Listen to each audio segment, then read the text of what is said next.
¿Qué le depara a la economía global en el 2023? El futuro no es fácil de predecir. Claro que es factible hacer algunos pronósticos generales para tomar decisiones hoy. Sin embargo, no es muy sensato hablar del futuro con demasiada seguridad. Cuando hablamos del futuro en el contexto económico y financiero, hay que tener en cuenta que se trata de un ejercicio de expectativas y probabilidades. No hay que leer en mala fe, porque quien se predispone con mala fe encuentra defectos hasta en el paraíso. La gran pregunta: ¿los bancos centrales, en su lucha contra la inflación, causarán una recesión? Aquí debemos recordar la situación de elevada inflación, desaceleración económica y tensiones geopolíticas. Muchas cosas pueden salir mal, y cuando muchas cosas pueden salir, por lo general, algo sale mal. La complejidad de nuestra situación ha creado un ambiente de volatilidad e incertidumbre para los mercados, lo que obliga a los inversores a actuar con mucha cautela. Las expectativas en torno al 2022 estaban relativamente claras. Sin embargo, fue un año de reverses y sorpresas. Ahora nos toca pensar en el 2023. Lo que vemos es volatilidad e incertidumbre. Nos guste o no, los mercados esperan una recesión para el segundo semestre del año. La gran incertidumbre es el comportamiento de la inflación. La política monetaria de la Reserva Federal de los Estados Unidos y los demás bancos centrales reacciona a los datos de inflación. Pero la inflación depende de muchos factores. Se trata de un fenómeno multifactorial, y muchos de estos factores no dependen de la política monetaria. La fragilidad de las cadenas de producción y distribución a nivel global es evidente. Hay una crisis logística, cierto, pero también tenemos al factor geopolítico. La OPEP+, por ejemplo, puede recortar la producción de petróleo en cualquier momento. Y otro conflicto bélico podría agravar la situación. ¿Qué pasará en China? ¿Cuál será la próxima empresa en bancarrota? ¿Cómo responderá el aparato global? Los bancos centrales no pueden hacer nada en estos casos. Debido a una combinación de factores, la inflación puede seguir aumentando. Y eso obligará a las autoridades monetarias a seguir incrementando los costos del crédito para contrarrestar las presiones inflacionarias causadas por las fallas del suministro, con una reducción de la demanda vía política monetaria. ¿Cuál será la intensidad de esas presiones? No lo sabemos. He ahí el origen de tanta incertidumbre. Se espera que las tasas se ubiquen cerca del 5% durante los próximos meses. Y, luego, una pausa. Pero, de nuevo, todo dependerá de los datos de inflación. Si la inflación no cae de manera significativa durante este lapso, la Reserva se verá en la obligación de proceder con mayor agresividad. En consecuencia, el riesgo de recesión aumenta dramáticamente. Durante el 2023, comenzaremos a sentir con mayor fuerza el impacto de las restricciones monetarias.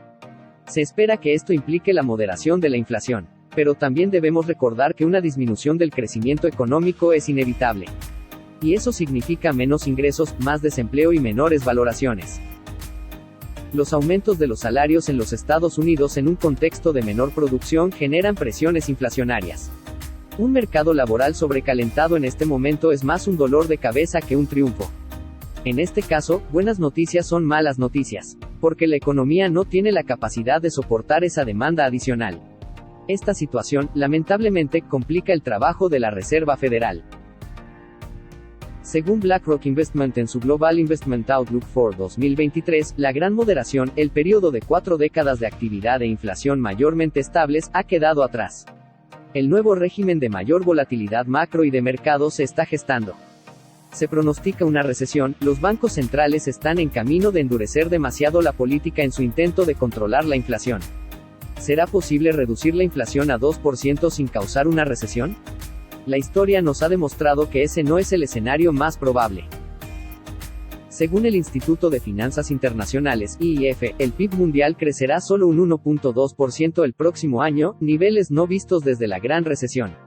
Y los inversores están sopesando esas expectativas en sus valoraciones de hoy. O, dicho de otro modo, hay bastante pesimismo en el ambiente. Con Europa en recesión, China en desaceleración y los principales bancos centrales poniéndole un fin al dinero barato, el panorama no es muy alcista. Muchos contrarios en esta situación interpretan este pesimismo como una señal de compra. Pero aquí hay que tener mucho cuidado. El contrario ingenuo asume automáticamente que todo pesimismo es señal de compra.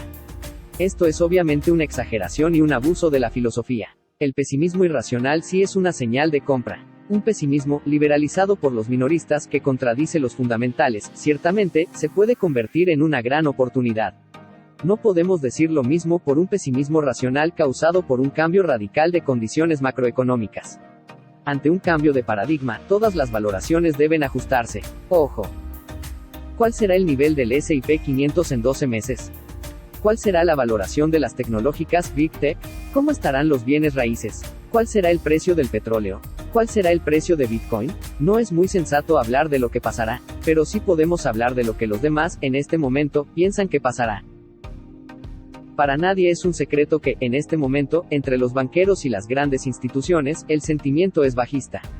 En relación al precio del petróleo, el sentimiento sí es alcista.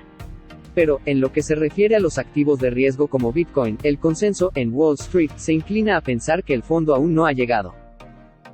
Todo pronóstico se basa en la teoría de la probabilidad. En otras palabras, un pronóstico no es una certeza.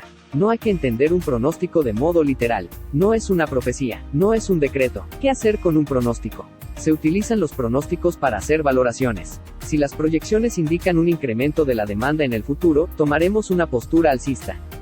De lo contrario, tomamos una postura bajista. Pero los pronósticos no son absolutos. Entonces, las mejores estrategias normalmente son las mixtas. Es decir, nos preparamos para lo probable y, al mismo tiempo, nos preparamos para lo improbable. Ahora se podría decir que la posibilidad de una recesión para el segundo semestre del año se ubica en el 60%. Podemos establecer esta suposición, pero 60% no es 100%.